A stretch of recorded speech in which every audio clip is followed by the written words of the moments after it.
Okay, I got this. Put the little OJ. There. Add a little water.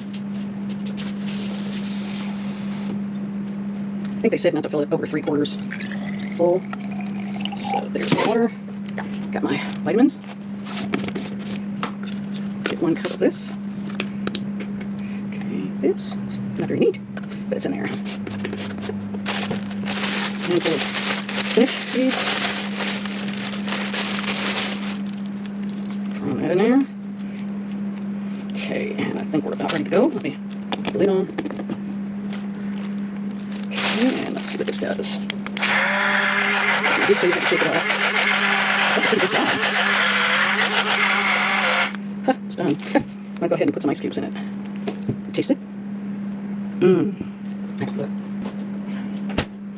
Okay, if it does ice cubes, it's a little bit sour. Okay, let's see what this does here. Shake it up. Okay, there's not much seeds, it's just like one.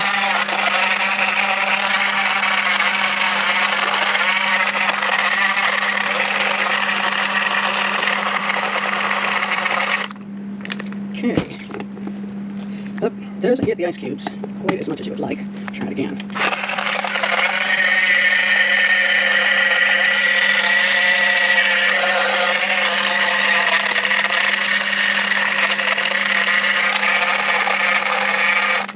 Okay, now I haven't charged the batteries prior to doing this either, so that probably would make a big difference. But everything's ground up except the ice cubes. Very good.